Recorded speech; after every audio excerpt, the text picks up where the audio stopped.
Hi friends, today we're talking briefly on the topic of pre-workout formulas.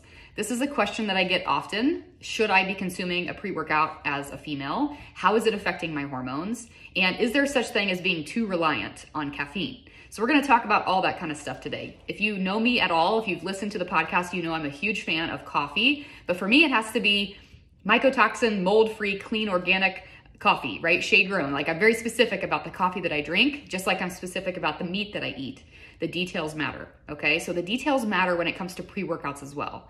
I do love Energize. I believe that if you're gonna consume a pre-workout, it is the best of the best. It is all plant-based. There's no artificial sugars or sweeteners. There's no like fake ingredients in Energize. And I really do believe that if you're gonna be consuming one, that's the one to go with.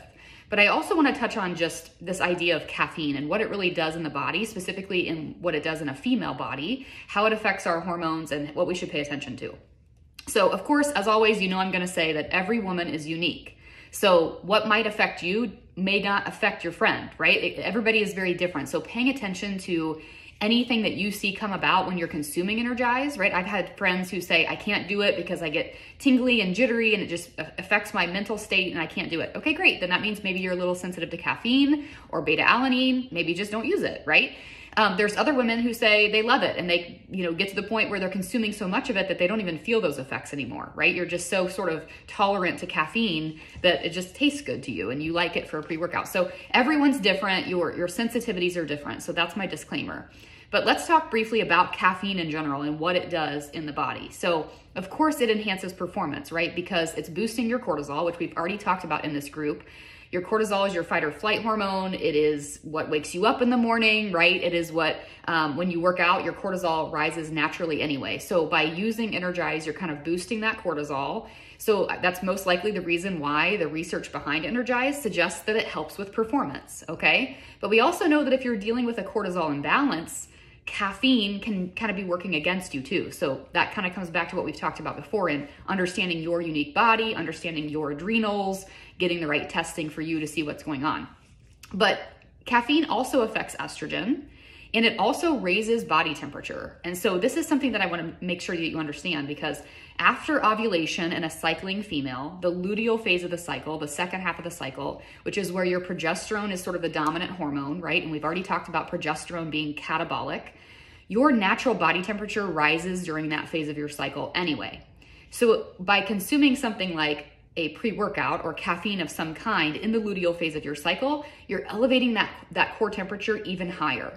So this is something to pay attention to. In my course, I advocate that women use cooling towels when they're doing their HIIT workouts in their luteal phase. Do everything that you can to bring that core temperature back down for better recovery. Just make sure you're not straining too much, right? So cooling towels, cold plunges, cold showers. I know that doesn't sound fun. Ice in your hydrate during your workout, right? That kind of stuff. So core temperature is affected, estrogen is affected, and cortisol goes up when you're using something like a pre-workout. That doesn't mean it's a bad thing, right? And like I said before, everybody is unique. It's actually a good thing when it comes to training because it can boost your performance. It can boost your workout.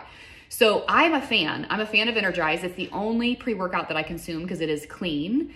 But I'll tell you, I'll be honest with you, I don't do the 2 scoops. I do about 3/4 to 1 full scoop max. And in my luteal phase, I use even less because I know it's gonna kind of increase my heart rate, increase that cortisol, increase the core temperature. So that's what I do. And I make sure that I'm only consuming it once a day. Here's where you're not gonna like me for this, okay? I know too many women who are too reliant on Energize and pre-workouts. They're using it 1, 2, 3 times throughout the day to kind of wake themselves up, almost like a lot of people use coffee, right? It's about the same thing, it's caffeine. And I'm not a fan of that because I think it's putting your body in a false state of energy. By consuming it, your body is in this false state of energy. You think that you're alert or you think that you can push through, right? And I know this is the case for a lot of young moms, right? I have a 2-year-old. When she was a newborn, I felt like I wanted to have Energize all the time because I wanted to keep myself alert and focused. I understand the desire, but we really have to be mindful of too much caffeine consumption as women because it affects that cortisol and it affects our estrogen. So I hope this is helpful for you. I am a fan of Energize in moderation, but listen to this again if you need to. Pay attention to your luteal phase. Listen to your body's cues, right? If you're feeling low energy, instead of using something like a pre-workout, ask yourself, am I hungry? Have I not eaten enough today? Should I grab a protein snack? Am I not hydrated? Do I need a drink of water, right? Do I need to drink a bottle of water? Am I not rested? Did I not sleep well last night? Really look at like the fundamentals of your hormone balance, right? Your sleep, your nutrition, your exercise, all that kind of stuff. Look at that as where is this fatigue and low energy coming from, as opposed to just covering it up with a Band-Aid and using something like a pre-workout to push through your day. So I hope this is helpful. I know it's not popular opinion, but it's what most women need to hear. So let me know if you have any questions in the comments below. And if you are an Energized drinker, let me know what's your favorite flavor. I am team fruit punch all the way. I like to do 3/4 of a scoop of fruit punch with my lemon hydrate mixed together. It's like a little Kool-Aid drink and I love it. So anyways, let me know your favorite flavor in the comments and if you've learned something here. Talk soon.